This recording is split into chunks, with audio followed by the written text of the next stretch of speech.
बिस्मिल्लाहिर्रहमानिर्रहीम। अस्सलाम वालेकुम बच्चों, मेरा नाम मोहम्मद इकबाल है और मैं अदारे में इकनॉमिक्स पढ़ाता हूँ।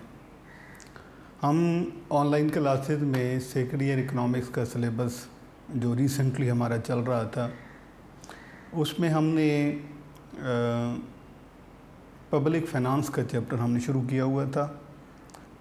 और पब्लिक फ़ाइनेंस में जिस तरह से हमने बाकी चैप्टर्स डिस्कस किए हैं, इसमें भी हमने सबसे पहले लॉन्ग यानी वो जो थ्योरी हमारे आर्टिकल होते हैं, जिसमें सबसे पहले हमने पब्लिक फ़ाइनेंस और प्राइवेट फ़ाइनेंस की बात की, इनमें डिफरेंस क्या होता है। उसके बाद हमारा नेक्स्ट लेक्चर जो था वो सोर्सेज ऑफ पब्लिक रेवेन्यू कि गवर्नमेंट कहाँ कहाँ से कमाती है, और उसके बाद पब्लिक एक्सपेंडिचर हेड्स के बारे में हमने पढ़ा था। उसके बाद टैक्स, टाइप्स ऑफ टैक्सेस, और उसके बाद टैक्स कल्चर यानी गवर्नमेंट जो है जब टैक्स लगाती है तो वो किन रूल्स को फॉलो करती है। बेटे, ये आर्टिकल मुकम्मल करने के बाद हमारा जो नेक्स्ट सेशन था वो इस चैप्टर के एमसीक्यूज़ के बारे में था, और लास्ट जो हमारे लेक्चर्स रहे हैं वो एमसीक्यूज़ की डिस्कशन पे रहे हैं। और इंशाअल्लाह हम कोशिश में करूँगा कि आज जो है ये इसमें जो हमारे इस पब्लिक फ़ाइनेंस में जो पेंडिंग एमसीक्यूज़ हैं हम उनको भी डिस्कस कर लें, और उसके बाद नेक्स्ट जो हमारा सेशन होगा वो इसके शॉर्ट के बारे में होगा। तो एमसीक्यूज़ जब भी आपको सॉल्व करवाए जाते हैं तो आपको कुछ इंस्ट्रक्शन दी जाती हैं, कुछ हिदायत दी जाती हैं, और वो ये है कि एमसीक्यूज़ वैसे तो पूरा हमारा पेपर ही इम्पोर्टेंट है, ज़री बात है कि वो हम एक जिस पे हमारा कैरियर होता है, हमारे मार्क्स होते हैं। तो शॉर्ट का एक पोर्शन एमसीक्यूज़ 20 मार्क्स के होते हैं। फिर शॉर्ट के 3 सेक्शन होते हैं, सेक्शन ए, सेक्शन बी और सेक्शन सी। तो सेक्शन ए में जो है वो शॉर्ट आपसे 8 आपने अटैम्प्ट करने होते हैं, बी में से भी 8 हैं, और सी में से आपने 9 अटैम्प्ट करने होते हैं। लॉन्ग 5 गिवन होते हैं जिसमें से आपने 3 करने होते हैं। वैसे तो हम जब पेपर तैयार करते हैं तो उसमें हम उसको हर एंगल से देखते हैं कि कहीं पर भी कोई भी किसी तरह की कोई इसमें कमी ना रह जाए। इसके बाद बच्चों आपको पेपर तैयार करने के बारे में कहा जाता है, और उसमें जो हिदायत आपको दी जाती हैं वो ये हैं कि आपने हमेशा इस अपने सिलेबस को, चाहे वो इकनॉमिक्स का सिलेबस हो या कोई और सिलेबस हो, बाकी आपके मज़ामीन हों, आपने उसे इंतहाई तवज्जो के साथ बड़े शौक़ से आपने उसे पढ़ना है। क्योंकि जब आप उसे शौक़ से पढ़ते हैं तो वो बात आपकी इल्म का हिस्सा बनती है और आपकी समझ में भी बात आती है। तो उसके लिए जो पैटर्न आपको हमारे बाकी असातिज़ा किराम भी आपको जो है वो गाइड करते हैं, तो उस ज़मन में मैं भी आपसे यही कह रहा हूँ कि आप इसे, जो आपका सिलेबस है, इससे चूँकि आपके पास अब वक्त है, आप घरों में हैं और आपके पास इजी वक्त है, आप इसे जो है बड़े शौक़ के साथ और थॉरोली आप इसको स्टडी करें। अपने लेक्चर आप सुनें, जो भी आपको जो रूटीन से आपको लेक्चर आपको पढ़ाया जाता है आप उसे ऑनलाइन क्लास में उसे सुनने के बाद आप उसे अपने नोट से, अपनी बुक से, जो भी आपके पास सोर्स मौजूद है उससे आप उसको पढ़ें। उसको ख़ासकर जो इम्तहानी नुक्ते नज़र से आप उसको ज़रूर जांचें कि उसमें देखें कि आपसे जो आपको ये आर्टिकल पढ़ाया गया है इसलिए आपके इम्तहानी नुक्ते नज़र से कितना अहम आर्टिकल हो सकता है। तो पढ़ाने के साथ साथ आपको ये भी समझाया जाता है कि हमेशा जो है आप एक इस तरीके से आप इस चीज़ को पढ़ा करें कि देखें हमारा एक तो हमारा ये टारगेट होता है कि हमने सिलेबस पढ़ना है, उसके बाद इसमें से आपके पेपर होने हैं, एग्ज़ाम होना है, और अल्लाह के फजल व करम से आप उसमें कामयाब होते हैं। ये तो एक अपनी जगह पे है, लेकिन इल्म का एक पढ़ने का एक दूसरा रुख ये भी है कि जो भी चीज़ आपको पढ़ाई जाती है, चाहे वो इकनॉमिक्स से मुतल्लिक़ा हो, वो इस्लामियात है, वो पाक स्टडी है, वो आपके बाकी साइंस के मज़ामीन हैं, तो आप इस तरीके से पढ़ें कि ये चीज़ आपको बाद में भी आपके लिए फ्रूटफुल हो, आपको फ़ायदा दे। ये नहीं है कि आप उसे वक्ती तौर पे आपने उसे पढ़ा है, याद किया है, आपने पेपर दिए हैं। तो ये इंतहाई ज़रूरी होता है कि वो चीज़ आपकी ज़ात का हिस्सा बने, क्योंकि देखें अब जो चीज़ आप इंटर में पढ़ते हैं उन्हीं में से आप जो है अपनी जो है वो नेक्स्ट क्लासेस में भी आपने उसी चीज़ को पढ़ना होता है। तो जब आप एक क्लास में उसको आप मुकम्मल तौर पर थॉरली पढ़ के जाते हैं तो वो फिर नेक्स्ट क्लास में भी आपके लिए वो बड़ी हेल्पफुल साबित होती है। तो ये चीज़ें जो है वो आपको बताई हैं। अब हम सिलेबस की तरफ आते हैं। तो सिलेबस में पब्लिक फ़ाइनेंस में हमने अब तक MCQs के सेशन हमने लास्ट लेक्चर में हमने वही पढ़ा है। इंशाल्लाह मैं आप उसको कोशिश करूँगा कि आज मैं इसको ख़त्म कर दूँ। आपने MCQ जो मैं आपको सॉल्व करवा रहा हूँ ये यूनिक नोट से हैं और इसमें ये कोशिश की गई है कि कोई भी MCQ जो है किसी भी हवाले से अगर वो अहम है और पॉसिबल है तो वो हमने आपके सिलेबस में शामिल किया हुआ है। इसके अलावा आपके पास अगर इसके अलावा कोई बुक है या आपके पास कोई और ज़रिया है जिससे आप MCQ तैयार कर सकते हैं, पढ़ सकते हैं, तो अपनी मालूमात के लिए, अपने इल्म के लिए आप उसे ज़रूर पढ़ें।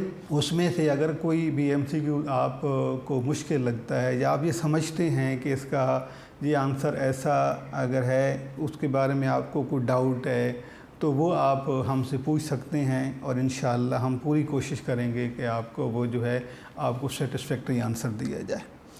तो MCQs अभी तक हमने जो पढ़े हैं, सबसे पहले हम MCQs में ये देखते हैं, क्योंकि ये जो MCQs बेटे होते हैं ना, ये हमारे शॉर्ट के साथ भी ये लिंक होते हैं, क्योंकि अक्सर ऐसे MCQs होते हैं जिनमें से शॉर्ट भी हम जो है वो जनरेट करते हैं। तो अब तक हमने जो MCQs की हैं वो आपको मैंने समझाया है पहले कि जब हम एक MCQs लेते हैं तो उस MCQs की पॉसिबल फॉर्म कौन सी हो सकती हैं, यानी किस सूरत में वो आ सकता है, और उसमें मौजूद जो कुछ भी मौजूद होता है वो आपको जो है वो मुकम्मल तौर पे ब्रीफ़ किया जाता है। आंसर के बारे में बताया जाता है कि इस आंसर का क्या मतलब बनता है, इस आंसर का क्या मतलब बनता है नेक्स्ट का। जिस तरीके से लास्ट टाइम MCQs हमने किए थे तो उसमें हमसे पूछा गया था कि जो है मसला ये था कि due to which tax inflation increases, कि वो कौन सा टैक्स है जिससे इन्फ्लेशन जो है वो इन्फ्लेशन का काज होता है, यानी कि फैक्टर होता है, इन्फ्लेशन उससे हो जाता है। तो उसके आंसर में हमसे टाइप्स ऑफ टैक्सेस यानी बताई गई थी, डायरेक्ट टैक्स है, इनडायरेक्ट टैक्स है, प्रोग्रेसिव टैक्स है, प्रोपोर्शनल टैक्स है। तो आपको सिर्फ ये नहीं बताया था कि भाई आपका ये आंसर है, बल्कि आपको वो चारों जो आपके आंसर हैं, मतलब इनडायरेक्ट टैक्स है, ये बताया कि ये क्या होता है, इनडायरेक्ट टैक्स के बारे में आपको ब्रीफ़ किया कि ये क्या होता है, प्रोपोर्शनल टैक्स के बारे में बताया, मुतनासिब टैक्स इसका मतलब क्या होता है, ये कैसे होता है। इसके अलावा प्रोग्रेसिव टैक्स है, मुतज़ायद टैक्स कि ये क्या होता है। यानी कि अगर हम किसी का आंसर भी अगर हम उसको डिक्लेयर करते हैं, आंसर भी बताते हैं, तो मुकम्मल वजाहत के साथ, और आप लोगों को भी यही समझाया जाता है कि भाई आप जब MCQ सॉल्व करते हैं, शॉर्ट आप पढ़ते हैं, चाहे MCQ सॉल्व करते हैं, तो सबसे पहले आपसे जो सवाल पूछा जाता है आप उसको समझने की कोशिश करें कि आपसे क्या पूछा जा रहा है। फिर उसके बाद आप उसके चारों ऑप्शन के मीनिंग्स, कॉन्सेप्ट उसके को पढ़ने की कोशिश करें, समझने की कोशिश करें कि इनका मतलब क्या बनता है। उसके बाद ये आपके लिए बहुत आसान हो जाता है कि आप राइट वन ऑप्शन जो है वो आप मुंतखब कर सकते हैं। और यही कुलिया आपके शॉर्ट के लिए भी होता है कि सबसे ज़रूरी बात ये होती है कि आप पहले उस सवाल को समझने की कोशिश करें कि सवाल आपसे क्या पूछा जा रहा है। क्योंकि जब आप थ्योरी पढ़ते हैं, जिस तरह से आपने इस चैप्टर में भी पढ़ा है, वो मुकम्मल तौर पे हमने पढ़ा है, कोई भी हमने उसमें से जो है हमने कोशिश की है कि उसमें जितनी भी आपको सिलेबस में जितनी भी इंफॉर्मेशन है, जो भी टॉपिक्स हैं, आपको टर्म्स हैं, आपको बताई जाएं। तो उसमें जो है जब हम सवाल पढ़ते हैं, सवाल हमारे लिए किसी हद तक उस जवाब को आसान बना देता है, जब हमें सवाल का पता चल जाता है कि सवाल हमसे क्या पूछा जा रहा है। तो बेटे आज हम अभी आगाज़ करते हैं, जो हमने MCQ जिसमें से जो रह गए थे हम उस पर बात करते हैं। और पहला इसमें हम MCQ जो आज हम सॉल्व करने लगे हैं वो ये है कि during inflation government prepare a budget. यहाँ से हम बात का आगाज़ करते हैं।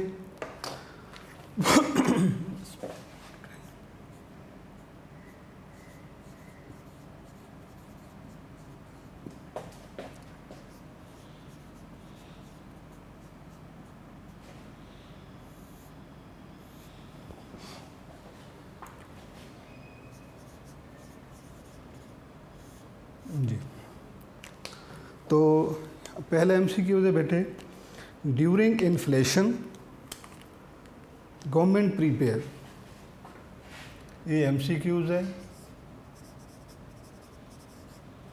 During inflation government prepares the budget. ठीक है, ये हमारा सवाल है। तो पहले हम इसके चारों ऑप्शन लिखेंगे और ऑप्शन लिखने के बाद हम फिर ये डिसाइड करेंगे कि क्वेश्चन क्या बनता है और हमसे आंसर क्या पूछा जा रहा है। A, B, C और D, ये हमारे पास इसके लिए 4 ऑप्शन मौजूद हैं। तो पहला ऑप्शन बेटे इसमें है सरप्लस, दूसरा इसमें ऑप्शन है डेफिसिट,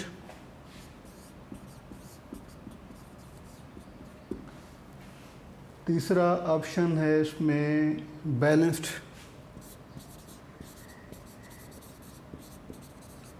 और चौथा ऑप्शन है अनबैलेंस्ड। जी, ये हमारे पास इसका ये है। तो सबसे पहले हम बात करते हैं कि सवाल हमसे क्या पूछा गया है कि during inflation government prepare the budget, यानी कि जब मुल्क में इन्फ्लेशन होता है, अफराते ज़र होता है। लास्ट लेक्चर में भी आपको समझाया था कि इन्फ्लेशन किसको कहते हैं। बेटे इन्फ्लेशन आपके थ्योरी ऑफ मनी हमने इससे लास्ट चैप्टर पढ़ा है, उसमें हमने डिस्कस किया था। इन्फ्लेशन को उर्दू में अफराते ज़र कहते हैं और इन्फ्लेशन की जो है 4 निशानियाँ होती हैं, यानी कि अगर वो मौजूद हैं तो आप ये मतलब बेटे क्लियर कर सकते हैं कि there is inflation in an economy. सबसे पहली बात ये है कि when quantity of money increases, ये फर्स्ट साइन है इन्फ्लेशन का। सेकंड ये है कि increase in high general price level, कीमतें बढ़ जाएं। तीसरा है कि डिक्रीज़ वैल्यू ऑफ मनी, यानी ज़र की कदर जो है कम हो जाए। और चौथा उसमें जो इंडिकेशन है उसमें वो है कि when quantity of demand exceed quantity of supply. ये आपको पहले ये समझाया है कि ये इन्फ्लेशन किसको कहते हैं, और इन्फ्लेशन की सबसे सिंपल डेफिनेशन ये है कि जनरल प्राइस लेवल इंक्रीजेस, यानी increase in continuous increase in general price level is called inflation. तो इन्फ्लेशन में क्या होता है, यानी कि हाई प्राइसेस हो जाती हैं, महंगाई हो जाती है। तो सवाल ये है कि जब महंगाई हो जाती है ड्यूरिंग इन्फ्लेशन, जब हाई प्राइसेस हो जाती हैं, government prepare the budget, government कौन सा बजट बनाती है। तो अब हमारे पास ये 4 बजट दिए हुए हैं। एक है सरप्लस बजट, दूसरा है डेफिसिट बजट, तीसरा बैलेंस बजट और चौथा है अनबैलेंस्ड। यानी आप जो है पहला बजट, इसे आप कहते हैं फाजिल बजट, ये खसारे का बजट होता है, ये बैलेंस्ड बजट होता है और ये अनबैलेंस्ड यानी गैर मुतवाज़न बजट होता है। तो 4 बजट आपको यहाँ पर दिए हुए हैं। हमने अब इनमें से किसी एक बजट का इंतखाब करना है, ठीक है। तो सवाल तो हमने कंफर्म कर लिया है कि ड्यूरिंग इन्फ्लेशन जब मुल्क में अफरात-ज़र हो जाता है, इन्फ्लेशन हो जाता है, government prepares the budget, government budget बनाती है। अब कौन सा बजट बनाती है? यानी ऐसे हालात जब मुल्क में इन्फ्लेशन हो जाता है, अफरात-ज़र हो जाता है, महंगाई हो जाती है, तो उस वक्त गवर्नमेंट किस तरह का बजट तैयार करती है? यानी कि सरप्लस बजट तैयार करती है, डेफिसिट करती है, बैलेंस्ड करती है या अनबैलेंस्ड करती है। इसको बेटे कहते हैं फाजिल बजट, ये डेफिसिट बजट, ये बैलेंस बजट और ये है। तो अब पहले तो हम ये मालूम करेंगे और इसमें से आपके 2-3 शॉर्ट भी तैयार हो जाते हैं। तो मतलब हम पहले बात करेंगे कि ये सरप्लस बजट क्या होता है, डेफिसिट क्या होता है, बैलेंस्ड क्या होता है, अनबैलेंस्ड क्या होता है। तकरीबन ये जो डेफिसिट और अनबैलेंस्ड हैं, ये तकरीबन जो है वो मिलती जुलती ये टर्म्स बोली जाती हैं। तो पहले हम ये बात करेंगे कि ये होते क्या हैं, उसके बाद इनमें से कौन सा जवाब दुरुस्त है। देखिए, तो बेटे जब हम बजट की बात करते हैं तो बजट बेसिकली जो है ये एक तरफ हम इनकम की बात करते हैं और उसके अगेंस्ट जो है हम कंजम्पशन की बात करते हैं, क्योंकि बजट इन दोनों के कंपैरिजन को कहा जाता है। अगर हम गवर्नमेंट के हवाले से बात करेंगे तो इसे हम लिखते हैं गवर्नमेंट रेवेन्यू और ये है गवर्नमेंट एक्सपेंडिचर। ठीक है, तो इसका मतलब ये है कि हम इस रेवेन्यू को एक्सपेंडिचर के साथ उसको एस्टिमेट करना, यानी हम बजट की डेफिनेशन ये करते हैं। चूँकि बात गवर्नमेंट के हवाले से हो रही है, गवर्नमेंट के बजट की बात हो रही है, तो गवर्नमेंट में ये होता है कि हमने एक तरफ देखना है गवर्नमेंट का रेवेन्यू और उसके बाद देखना है गवर्नमेंट का एक्सपेंडिचर। तो इसकी बेटे 3 सूरतें हो सकती हैं। यानी एक सूरत तो ये हो सकती है कि ये जो रेवेन्यू है ये इक्वल हो जाए एक्सपेंडिचर के। ये रेवेन्यू के लिए मैंने आर लेके एक्सपेंडिचर के लिए लिखा है। तो पहली सूरत तो ये है कि अगर एक जितने यानी कि रेवेन्यू हो उतना ही एक्सपेंडिचर हो, तो इसे कहते हैं बैलेंस्ड बजट। इसका नाम है बैलेंस्ड बजट, यानी मुतवाज़िन। ठीक है जी। अगर रेवेन्यू और एक्सपेंडिचर यानी जितनी इनकम आए उतना ही जो है वो खर्च किया जाए, अखराजात हों, तो ये होता है बैलेंस्ड बजट। इनमें से अगर कोई एक चीज़ कम या ज़्यादा हो, यानी कि टैली ना हो रही हो, तो फिर वो हो जाएगा अनबैलेंस। तो हम उसको यहीं डिफ़ाइन कर देते हैं कि अगर ये सूरत हाल हो जाए कि रेवेन्यू एक्सपेंडिचर के इक्वल होंगे तो ये कहलाएगा बैलेंस्ड बजट। और अगर इनमें से कोई फ़र्क आ जाता है, यानी कि ये दोनों क्वांटिटी जो हैं अमाउंट बराबर नहीं रहती, इसमें फ़र्क आ जाता है, तो उसे हम कहते हैं अनबैलेंस्ड यानी गैर मुतवाज़िन बजट।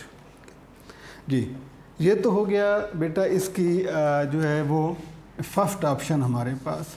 अब सेकंड ऑप्शन जो है वो ये है कि रेवेन्यू जो है, revenue is greater than expenditure, यानी इनकम ज़्यादा हो एक्सपेंडिचर कम हो, तो ये कहलाता है सरप्लस बजट। सरप्लस बजट यानी सरप्लस बजट क्या हो गया कि जब रेवेन्यू ज़्यादा है और एक्सपेंडिचर्स कम हैं, तो ये हो गया सरप्लस बजट। तीसरा जो बजट की सूरत है बेटे वो ये है कि ये revenue is less than expenditure, यानी कि आमदनी कम हो और अखराजात ज़्यादा हों, तो ये कहलाता है डेफिसिट बजट। ये 3 तरह का आपके सामने मैंने बजट लिखा है। पहला है जिसमें एक्सपेंडिचर यानी रेवेन्यू और एक्सपेंडिचर बराबर हों तो बैलेंस बजट, रेवेन्यू ज़्यादा हो एक्सपेंडिचर कम हो तो सरप्लस बजट, रेवेन्यू कम हो एक्सपेंडिचर ज़्यादा हो तो फिर डेफिसिट बजट होता है। इसमें अगर हम इसकी तारीफ़ के मुताबिक हम इसकी बात करें तो ये यूँ बनता है कि ये बैलेंस बजट जो है ये तकरीबन नामुमकिन होता है। यानी कि ऐसा नहीं हो सकता कि हम जितना भी अमाउंट जो गवर्नमेंट अमाउंट अपने सोर्सेज ऑफ रेवेन्यू से कलेक्ट कर रही है बिल्कुल उसके एक्सपेंडिचर लेवल उसके पैरेलल हो, ऐसा तकरीबन नामुमकिन होता है। ये रेवेन्यू है और ये एक्सपेंडिचर, यानी रेवेन्यू ज़्यादा, गवर्नमेंट ने सोर्सेज ऑफ रेवेन्यू से जो अमाउंट कलेक्ट की है वो ज़्यादा है और गवर्नमेंट ने जो एक्सपेंडिचर्स की हैं वो कम हैं, तो ये बजट हो जाता है सरप्लस। उसके बाद जो है वो रेवेन्यू कम और एक्सपेंडिचर ज़्यादा, तो डेफिसिट। तो यहाँ पर जो है गवर्नमेंट चूँकि इन्फ्लेशन बेसिकली जो है ये बैड सिचुएशन को कहा जाता है, ये बुरे हालात होते हैं हुकूमत के लिए। तो जब हुकूमत के लिए कोई मसाइल का शिकार होती है, हुकूमत बुरे हालात होते हैं, इकानमी डाउनफॉल का शिकार होती है, तो वो इस जो है इसकी तरफ इशारा कर रही होती है कि मुल्की हालात जो हैं उसमें बजट हमारा डेफिसिट बनेगा। अगर मुल्की हालात अच्छे हों तो फिर सरप्लस बजट होता है, और अगर मुल्की हालात बुरे हों, अब बुरे होने का क्या मतलब है, इन्फ्लेशन बेसिकली ये जो इन्फ्लेशन है ये सोशल ईवल है और ये हमारी इकानमी के लिए बहुत हार्मफुल होता है। तो इन्फ्लेशन का मौजूद होना इस बात का सबूत है कि वो मईशत जो है, वो इकानमी जो है ये डाउनफॉल का शिकार है, ये मतलब है पस्त एक मईशत है। तो इस हालात में फिर खसारे का बजट ही बनाया जाएगा। तो आप यहाँ पर इस सवाल को इंतखाब कैसे करेंगे कि during inflation government prepares deficit budget. तो आप ये आपका जो है वो आंसर होगा कि जिसमें बात हो रही है कि during inflation government prepare the budget that is deficit budget.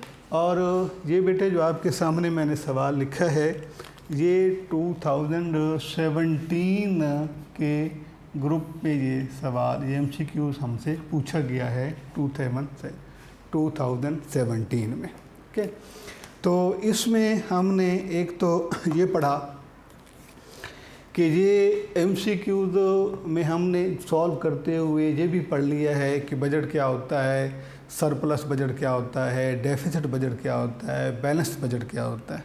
ठीक है जी। तो अब हम इससे और जो हम मज़ीद MCQs बना सकते हैं वो कुछ इस तरह से हो सकते हैं बेटे कि हम इसमें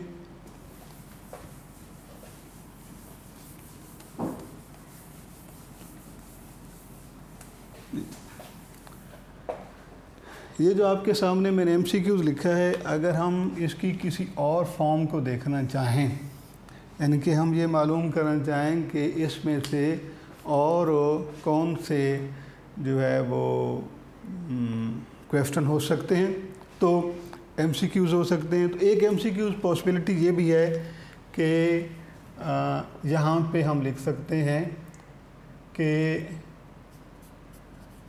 in case of surplus budget, यानी कि फाजिल बजट की सूरत में, ठीक है, या in case of surplus budget, यानी सरप्लस बजट की सूरत में या सरप्लस बजट कैसे होता है। तो इसके ऑप्शन जहाँ पर हम ये लिख देते हैं। ओके, यहाँ पे यानी कि हमने ये बताना है कि सरप्लस बजट जो है वो कौन सी कैफियत हो तो उसे सरप्लस बजट कहा जाता है। तो ऑप्शन के तौर पे हम ये लिख रहे हैं कि जब revenue is less than expenditure, revenue is less than expenditure. दूसरा option revenue is greater than expenditures, और revenue is equal to expenditure, या यहाँ पर आप लिख दें कि none of them.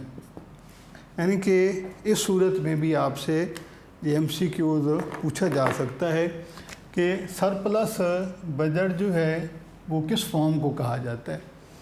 Surplus budget किस फॉर्म को कहा जाता है कि जब रेवेन्यू कम हो एक्सपेंडिचर से, यानी इनकम कम हो एक्सपेंडिचर ज़्यादा हो, और दूसरा रेवेन्यू ज़्यादा हो एक्सपेंडिचर कम हो, रेवेन्यू और एक्सपेंडिचर आपस में बराबर हों, या इनमें से कोई ऑप्शन भी नहीं हो सकता।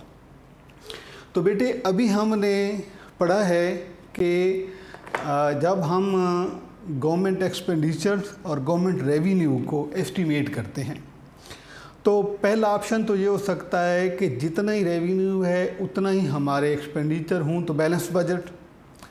अगर हमारा रेवेन्यू कम एक्सपेंडिचर ज़्यादा हों तो डेफिसिट बजट, और अगर रेवेन्यू ज़्यादा और एक्सपेंडिचर्स कम हों तो उसे सरप्लस बजट कहा जाता है। इसका मतलब ये है कि वो ऑप्शन जिसमें revenue is greater than expenditure it is called surplus budget. तो इस तरीके से भी आपसे ये सवाल पूछा जा सकता है। इसके अलावा जो है इसकी एक और सूरत हो सकती है, और वो ये है कि आपसे कोई आंसर आपको देकर उसका सवाल जो है MCQs आपसे बना के पूछ ले। मसलन कि व्हेन यहाँ पर when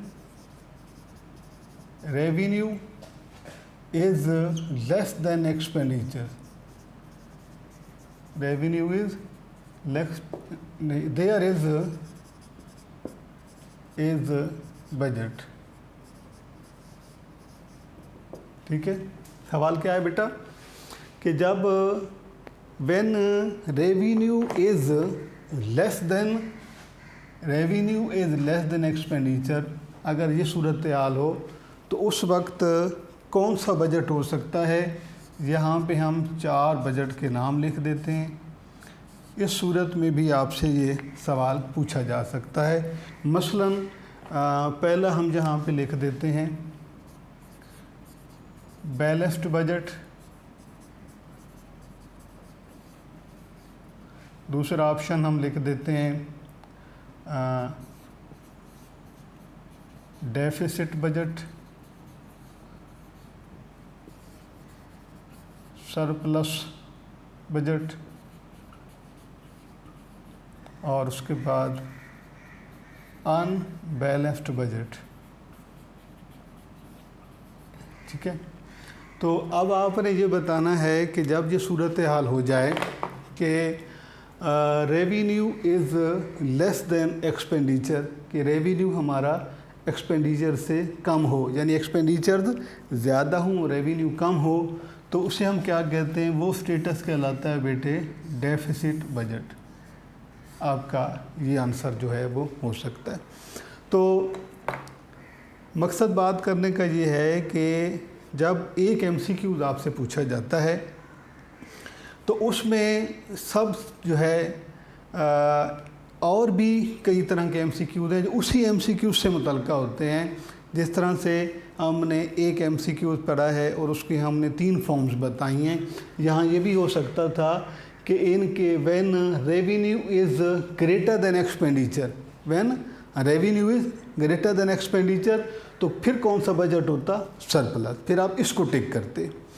और अगर यहाँ पर होता कि देखिए नहीं मैंने यहाँ पर साइन लिखा है बेटा, आप यहाँ पे ये भी हो सकता है कि when revenue is less then, यानी स्टेटमेंट में लिख के आपको दे दे एक्सपेंडिचर, या ये भी हो सकता था कि expenditure are greater than revenue. इसको ज़्यादा समझना ज़रूरी होता है आपका, कि आपने गौर करना है कि जो बात आपसे पूछी गई है वो कौन सी है। देखो बेटा, यहाँ लिखा है revenue is less than expenditure. अब ये भी हो सकता है कि expenditure is greater than revenue, तो उसका जवाब भी डेफिसिट होता। फिर उसके अलावा इसमें revenue is greater than expenditure भी हो सकता था, उसका जवाब फिर सरप्लस बजट आता। Revenue is equal to expenditure, तो फिर उसका जवाब आता बैलेंस बजट। तो आपने किसी भी जवाब का इंतखाब करने से पहले आपने इंतहाई तवज्जो से, समझ से आपने देखना है कि इसका जवाब जो है क्या हो सकता है। बाद औक़ात हम फर्स्ट लुक में देखते हैं तो जल्दी में हम उसको समझे बगैर जो है वो टिक कर देते हैं, ऐसा अक्सर होता है। तो बेटे आपने इस चीज़ का ख़ास ख्याल रखना है। इसके बाद इसमें एक और MCQs है, वो भी 2017 के पेपर में आया है, इसको अब सॉल्व करते हैं।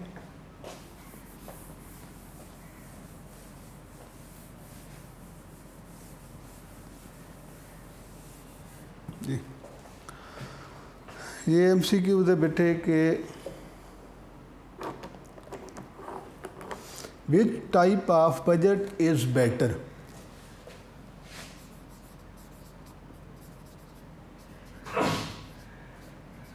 Which type of budget is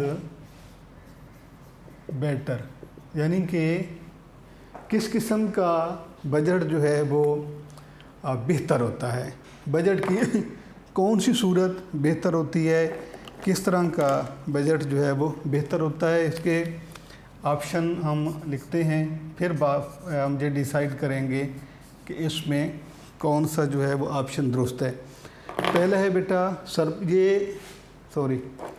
यहाँ पे लिखना है कि ये जो है 2017 के पास पेपर में जिस आपका MCQ आपसे पूछा जा चुका है, which type of budget is better, as surplus budget, deficit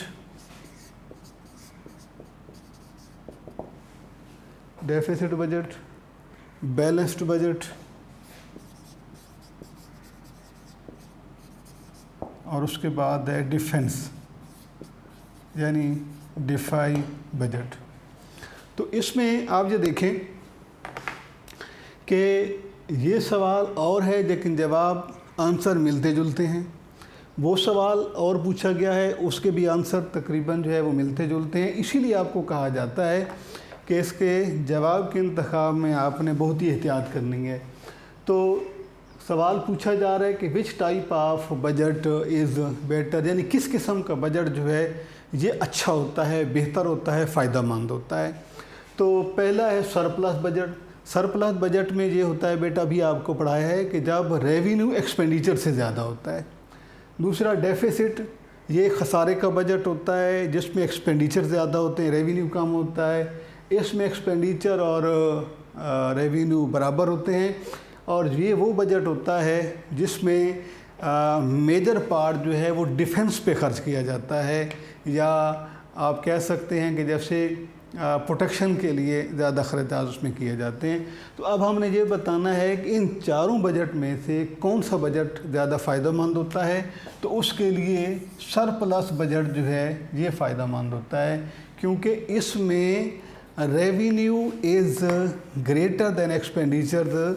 revenue यानी कि इनकम जो है वो एक्सपेंडिचर से ज़्यादा होती है। इसका स्टेटस मैं आपको लिख देता हूँ कि इसको हम क्यों कह रहे हैं कि ये दुरुस्त है, क्योंकि ये इस तरह के स्टेटस को कहते हैं कि revenue is greater than expenditure. चूँकि इस सूरत हाल को जो है सरप्लस बजट कहते हैं और इसमें रेवेन्यू ज़्यादा है और एक्सपेंडिचर जो हैं ये कम है, इसलिए हम ये कहते हैं कि ये ज़्यादा फ्रूटफुल, बेनिफिशियल और दी बेस्ट बेटर बजट होता है। तो ये बेटे जो आपका जो भी का लेक्चर था, इसमें हमने इस चैप्टर पब्लिक फाइनेंस के MCQs को सॉल्व किया है। अब ये चैप्टर हमारा MCQs का सेशन मुकम्मल हो गया है। इंशाअल्लाह हम अपने अगले लेक्चर में जो है पब्लिक फाइनेंस के शॉर्ट शुरू करेंगे। अल्लाह हाफ़िज़।